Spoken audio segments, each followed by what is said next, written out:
அனைவருக்கும் வணக்கம். என் பேர் அருள். நான் விழுதியூருங்கிற கிராமத்தில் வந்திருக்கேன். என்னோட கேள்வி என்னன்னா, மனிதனோட மரணத்துக்கு பிறகு சொர்க்கம் நரகம் அப்படிங்கிறோம். அப்ப அதை பார்த்தது யாரு, அப்படி இறந்த பிறகு யார் நம்மகிட்ட சொல்றாங்க அப்படிங்கிறதுக்கு ஒரு அறிவியல் சயின்ஸ் பூர்வமா எனக்கு ஒரு விளக்கம் தேவைப்படும். ஆனா அருள் என்ன கேக்குறாங்கன்னா, மரணத்துக்கு பிறகு இது நடக்கும் அது நடக்கும் என்றெல்லாம் சொல்றீங்களே, யார் சொன்னா? செத்து போன யாரா வந்திருக்கணும்ல, முன்ன பின்ன செத்தாத்தான் சுடுகாடு தெரியும். இந்த மாதிரி என்ன லெவல், எதை வச்சு நீங்க நம்புறீங்க?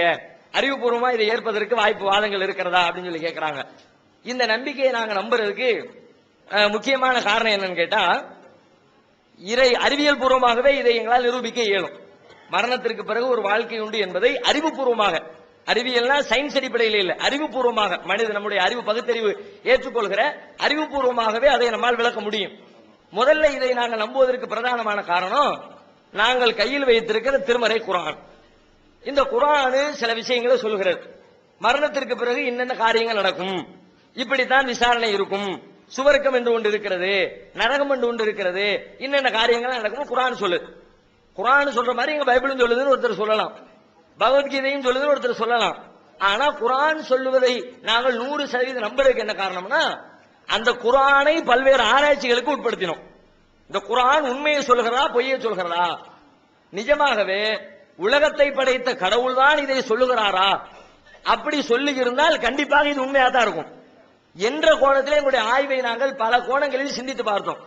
அப்படி சிந்திச்சு பார்க்கும்போது கடைசியில முடிவுல நாங்க நம்பணும், இது கடவுள் உலகத்தை யார் படைத்தானோ, நம்மை யார் பிறக்க செய்தானோ, நம்முடைய பெற்றோர்களை யார் வாழ செய்தானோ, இந்த உலகத்தில் சூரியன் சந்திரன் போன்ற கோள்களை எல்லாம் யார் இயக்கிக் கொண்டிருக்கிறானோ, அந்த கடவுள் தான் இந்த விஷயங்களை சொல்லுகிறார் என்று பல்வேறு ஆராய்ச்சிகளுக்கு பிறகு முடிவுக்கு வருகிறோம்.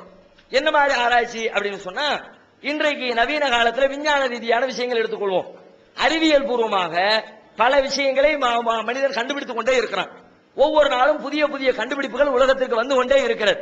இன்றைக்கு கண்டுபிடிக்கப்படுகிற பல்வேறு அறிவியல் கண்டுபிடிப்புகளை 14 நூற்றாண்டுகளுக்கு முன்னர் உலகத்திற்கு அருளப்பட்ட இந்த புத்தகத்தில், இந்த குர்ஆனில் பேசப்பட்டிருக்கிறது.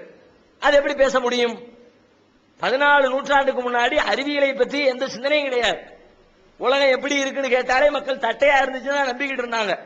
சந்திரனை பத்தி கேட்டா சந்திரன் ஏதோ சிவபெருமானுடைய தலையில் இருக்கிற பிறை, அப்படிதான் மக்கள் நினைச்சுக்கிட்டு இருந்தாங்க. ஆனா இன்னைக்கு அதுவா உண்மை? நிஜமாக இன்றைய அறிவியல் படி அது யாருடைய கழுத்திலையும் இல்ல. வள்ளுவர் கூட அதனை சொல்லுவாரு, கண்டலும் மண்ணும் அலர் மண்ணும் ஒரு நாள் திங்களை பாம்பு கொண்டற்று.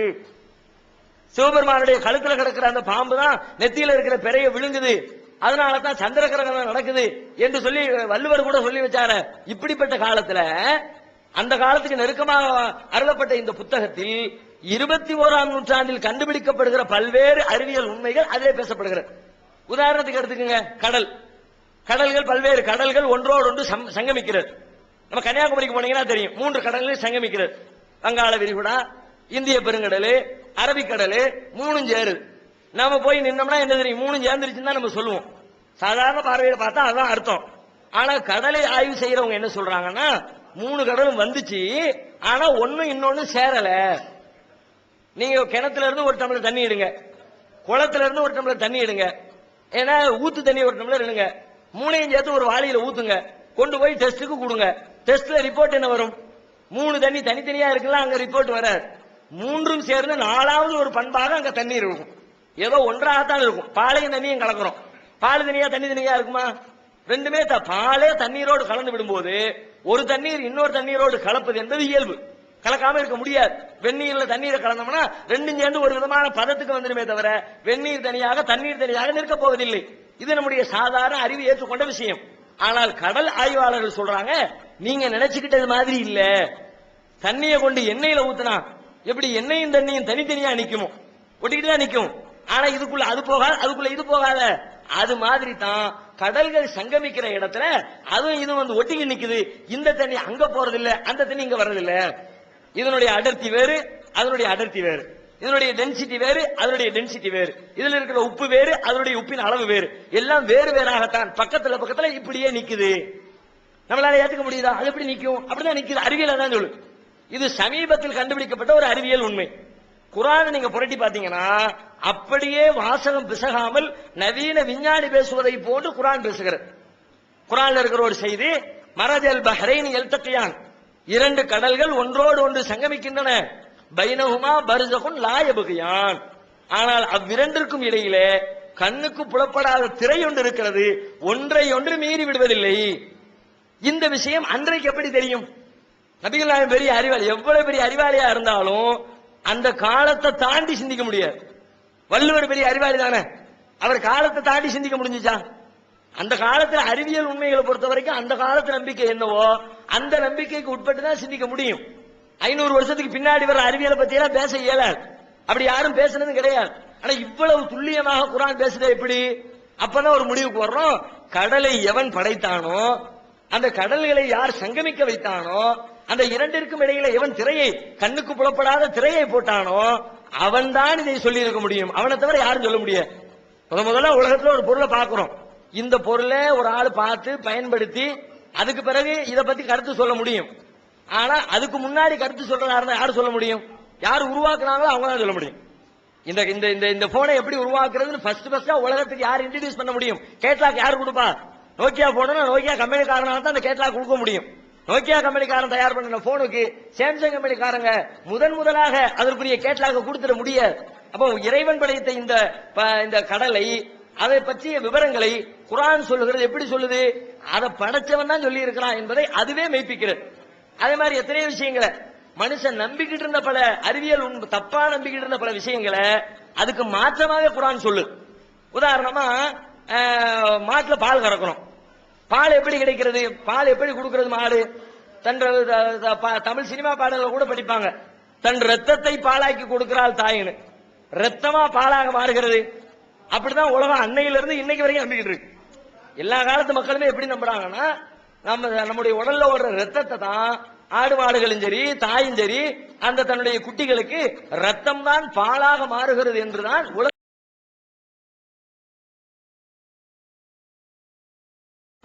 அப்படிப்பட்ட நம்பிக்கை இருந்த காலத்துல குர்ஆன் சொல்லுது ரத்தம் பாலாக மாறுவதில்லை. செரிக்கப்பட்ட உணவுல சாப்பிடுறோம், சாப்பிட்ட உணவு எல்லாம் செரிச்சு ஒருவித கூழ் என்ற நிலைக்கு வரும். அந்த சத்துக்களை எடுத்துக்கொண்டு ரத்தம் என்ன செய்யும்னா ஒவ்வொரு பாடியில தேவைப்படுற இடத்துக்கெல்லாம் அந்த சத்துக்களை கொண்டு போய் சேர்க்கும். நம்ம உடலுக்கு ஆற்றல் அப்படிதான், நம்ம சாப்பிடுற சாப்பாட்டின் வழியாகத்தான் உடலுக்கு ஆற்றலுக்கு சக்தி கிடைக்கிறது. இப்ப இந்த ரத்தம் என்ன வேலையை செய்யுதுன்னா அந்த கூழுல இருந்து சத்துக்களை எடுத்துட்டு போய் ஒவ்வொரு பார்ட்லையும் கொண்டு போய் சேர்க்கும். அந்தந்த பார்ட் என்ன உடம்புல எதை உற்பத்தி பண்ணணுமோ அதை உற்பத்தி பண்ணும். உதாரணமாக ஆண்களுடைய விதை பையில கொண்டு போய் அந்த சத்தை சேர்த்துச்சுன்னா விதை பையிலிருந்து விந்தணுக்கள் உயிராகும். தலைபாகத்தில் கொண்டு வந்து சேர்த்துச்சுன்னா தலையிலிருந்து முடிகள் உருவாகும். அந்த முடி ஒண்ணு உருவாகிறதுக்குன்னு அது மாதிரியான ஒவ்வொரு செட்டப் ஒவ்வொரு இடத்துலயும் இருக்கிறது. அதே மாதிரி இந்த சத்துக்களை கொண்டு போய் அதனுடைய மடுக்களில் காம்புகளில் கொண்டு போய் சேர்த்தால் அந்த இடத்தில் பால் உருவாகிறது. ரத்தம் பாலாகுவதில்லை, அந்த உணவுதான் பாலாகிறது. அதை ரத்தம் கொண்டு போய் சேர்க்கிற கருவியாகத்தான் இருக்கிறது. இது இன்றைக்கு மாட்டை பத்தி தெளிவா தெரிஞ்சு போச்சு. 21ஆம் நூற்றாண்டு அறிவியல் சொல்லக்கூடிய உண்மை. குர்ஆன் எடுத்து பாருங்க, அப்படியே அச்சரம் பிசகாமல் இந்த விஷயத்தை குர்ஆன் பேசுகிறது. நுஸ்கீக்கும் மிம்மா ஃபீ புத்தூனிஹி மின் பைனி ஃபர்சின் வ தமின் லபனன் ஹாலிசன் சாயிகன் லிஷாரிபீன். இது குர்ஆனில் சொல்லப்பட்டிருக்கிற அரபி டெக்ஸ்ட், குர்ஆனுடைய வாசகம். இதற்கு என்ன பொருள்? அந்த கால்நடைகளில் உங்களுக்கு படிப்பினை இருக்கிறது, அதனுடைய அந்த கூழுக்கும் ரத்தத்திற்கும் இடைப்பட்ட நிலையில் இருந்து உங்களுக்கு நாம் சுவையான பாலை ஊட்டுகிறோம் என்று குர்ஆன் பேசு. இந்த இவ்வளவு துல்லியமாக குர்ஆனால் பேச முடிகிறது. எப்படி பேச முடிஞ்சிச்சு? 50 வருஷத்துக்கு முன்னாடி போய் கேட்டிருந்தா கூட தெரியாதுன்னு இருப்பாங்க, ரத்தத்துல தான் வருதுன்னு இருப்பாங்க. 50 வருஷத்துக்கு முன்னாடி தெரியாத உண்மை 1000 வருடத்திற்கு முன்பு நபிகள் நாயகத்திற்கு எப்படி தெரிந்தது? அவருக்கு தெரியல. அந்த மாட்டை படைத்து அதில் பாலை உற்பத்தி செய்கிற கடவுள் சொல்லி இருக்கிறார் என்பதை இதை விட வேற என்ன ஆதாரம் வேணும்? இப்படி பல விஷயம், 1 2 இல்ல. சில பேர் சொல்லுவாங்க, இல்ல இது மாதிரி பல முந்தைய நூல்கள்ல கூட அறிவியல் இருக்குதானு. குருட்டு போன விட்டத்துல பாயிற மாதிரி சில பேர் சொல்லி இருக்கலாம். ஆனால் சொல்லுகிற அத்தனை விஷயங்களிலும் 100% அறிவியலுக்கு முரண்படாமல் உள்ளதை உள்ளபடி ஒரு புத்தகத்தால் சொல்ல முடிகிறது என்று சொன்னால் அது யாரால் சொல்ல முடியும்னா அதை உருவாக்கியவனை தவிர வேறு யாராலும் சொல்ல முடியாது. அப்ப நாங்க நம்பிக்கைக்கு வந்துட்டோம், இது நெசமாவே கடவுள் சொன்ன புத்தகம் தான், கடவுளுடைய வார்த்தை தான் அப்படின்ற முடிவுக்கு நாங்கள் வந்து விட்டோம். அந்த முடிவுக்கு வந்ததுக்கு பிறகு அடுத்து அதில் சொல்லப்படுகிற விஷயங்கள், கண்ணுக்கு தெரிகிற விஷயத்தை பூரா ஆராய்ச்சி பண்ணி முடிவெடுத்தாச்சு. கண்ணுக்கு தெரியாத விஷயத்தை பற்றி, மரணத்துக்கு பிறகு வரக்கூடிய விஷயத்தை பற்றி அது பேசுது. அதுல எங்களுக்கு சந்தேகமே வரல. ஏன் சந்தேகம் வரல? படைச்சவன் தானே சொல்லி இருக்கிறான், அவன் எப்படி தப்பா சொல்லுவான்? படைச்ச அன்னைக்கு காலத்துல, ஒரு காலத்துல மக்கள் தப்புன்னு சொல்லிக்கிட்டு இருந்தாங்க. ஆரம்பத்துல 500 வருஷத்துக்கு முன்னாடி இதையெல்லாம் சரின்னு நினைச்சிருப்பாங்களா? இந்த பாலை பத்தி விஷயமோ கடலை பத்தி விஷயமோ அதெல்லாம் அந்த காலத்து மக்கள் என்னையா இது நம்ப முடியாத மாதிரி அப்படிதான் சொன்னாங்க. அந்த காலத்து மக்களால் நம்ப முடியல. ஆனால் அதுதான உண்மையா இருந்துச்சு. படைத்த இறைவன் என்பதற்கு அதான சான்றா இருந்துச்சு. அப்ப இன்னைக்கு சில விஷயங்கள் மரணத்துக்கு பிறகு என்ன வருங்கிறது எனக்கு நம்ப முடியல, தெரியல. ஆனால் படைத்த இறைவன் அதை சொல்லுகிற காரணத்தினால் சரியா தான் சொல்லுவான். 100% ஒருத்தர் மேல நம்பிக்கை வச்சுட்டோம்னா அவர் சொல்லக்கூடிய விஷயத்துல சந்தேகம் எப்படி வரும் நமக்கு? நாங்கள் சந்தேகம் வராமல் மரணத்திற்கு பிறகு உள்ள விஷயத்தை நம்புறதுக்கு என்ன காரணம்னா இதான் காரணம். இவர் கரெக்டா தான் சொல்லுவார், உண்மையை தான் சொல்லுவார். தூக்குல போட்டாலும் சரி இவர் உண்மைக்கு மாத்தமா நடக்க மாட்டார் அப்படின்னு ஒரு நம்பிக்கை வந்துருச்சுன்னா என்ன சொன்னாலும் நம்புவோன்ற முடிவுக்கு நம்ம வருவோம் தானே. நம்முடைய இயல்பு எப்படித்தானே இருக்குது. அந்த அடிப்படையில் தான் மரணத்துக்கு பிறகு வரக்கூடிய வாழ்க்கையை பற்றி குர்ஆன் சொல்லக்கூடிய விஷயங்களை நம்புகிறோம். ஒன்று. இரண்டாவது, அறிவுபூர்வமா சிந்தித்து பார்த்தால் நம்முடைய அறிவு கூட மரணத்திற்கு பிறகு ஒரு வாழ்க்கை இருந்தாக வேண்டும் என்பதை எதிர்பார்க்கிறது. எப்படி எதிர்பார்க்குதுன்னா, உலகத்தில் நீங்க பாக்குறீங்க எத்தனையோ கேடுகட்ட காரியங்களை செய்கிற அயோக்கியர்கள் நல்ல வாழ்வாங்க வாழ்ந்துகிட்டு இருக்கிறாங்க. கண்ணுக்கு முன்னாடி தெரியுது. சொத்துக்களை அபகரிக்கிறாங்க, ஏழை மக்களை மிரட்டுறாங்க, திருடுறாங்க, கொள்ளையடிக்கிறாங்க, மக்கள் மீது அநியாயமான அடக்குமுறைகள் நடத்துறாங்க. அப்படிப்பட்ட பெரும் பெரும் அயோக்கியத்தனங்களை அரங்கேற்றக்கூடிய பல பேரு எந்த கஷ்டமும் இல்லாம நிம்மதியா பணத்தை வச்சு, அதிகாரத்தை வச்சு, படைபலத்தை வச்சு சந்தோஷமா உலகத்துல வாழ்ந்துகிட்டு இருக்கிறாங்க. அது மாதிரி எத்தனையோ நல்லவங்க வாழ முடியாம உலகத்துல தோற்றும் போறாங்க. ஏமாத்தக்கூடாது, நேர்மையா தான் இருக்கணும் என்று நினைக்கிற பல பேருக்கு தோல்வியும் சந்திச்சிடறாங்க. இப்போ ஒரு மனுஷன் உலகத்துல அநியாயங்கள் செய்து கொண்டிருக்கிற ஒரு மனுஷன், ஒரு மனிதன் அவனுக்கு என்ன ஒண்ணுமே நடக்கலையா என்று நம்முடைய உள்ள எதிர்பார்க்கும்ல. அந்த எதிர்பார்ப்புக்கு எப்ப தீனி கிடைக்கும், எப்ப அது சமாதானம் அடையும்? மரணத்துக்கு பிறகு ஒரு வாழ்க்கை இருக்குது, அங்க இதுக்கெல்லாம் சரியான தண்டனை கொடுக்கப்படும் என்ற நம்பிக்கை வந்துச்சுன்னா கண்டிப்பா நம்முடைய உள்ளம் சமாதானம் அடையும். அங்கதான் இதுக்கு சரியான தீர்ப்பையும் கொடுக்க முடியும். ஒருத்தன் கொலை பண்ணிவிட்டான். உதாரணத்தை சொன்னா உங்களுக்கு அழகா புரியும். ஒருத்தர் கொலை பண்ணிட்டார், ஒரு கொலை பண்ணிட்டார். அவனை கோர்ட்ல நீதிபதி விசாரிக்கிறாங்க. விசாரணையின் முடிவில் அவர் கொலை செய்தது ஊர்ஜிதப்படுத்தப்பட்ட காரணத்தினால் மரண தண்டனை விதித்து தீர்ப்பு எழுதுகிறார், தூக்கில போட்டாச்சு. இன்னொருத்தனை பிடிக்கிறாங்க, 10 கொலை பண்ணி இருக்கிறான். அவனையும் விசாரிக்கிறாங்க, கன்ஃபார்ம் கொலை பண்ணது கன்ஃபார்ம் தெரிஞ்சு போச்சு, மரண தண்டனை தீர்ப்பளிக்கிறாங்க. 2 தீர்ப்பு நியாயமானதா? ஒருத்தனை கொலை செஞ்சவனுக்கும் அதே தண்டனை, 10 பேரை கொலை செஞ்சவனுக்கும் அதே தண்டனை. இது எப்படி தண்டனையா இருக்கும்? மனசு ஏத்துக்க மாட்டேங்குது.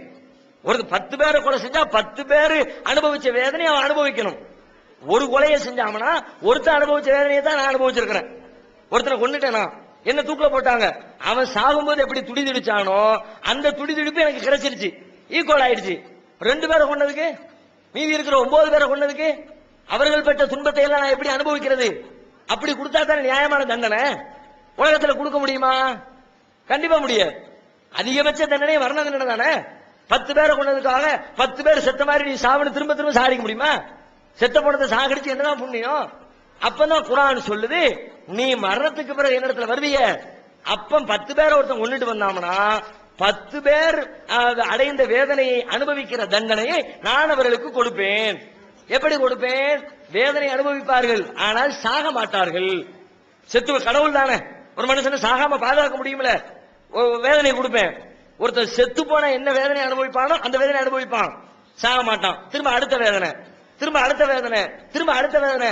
10 பேர் என்ன துன்பத்தை அனுபவித்தார்களோ அந்த துன்பத்திற்கு அங்கே நான் பதில் தருவேன், தண்டனை தருவேன். அப்ப நம்ம உள்ளமே இப்படி ஒன்று இருந்தா நல்லா இருக்குமே, நடக்கணுமே.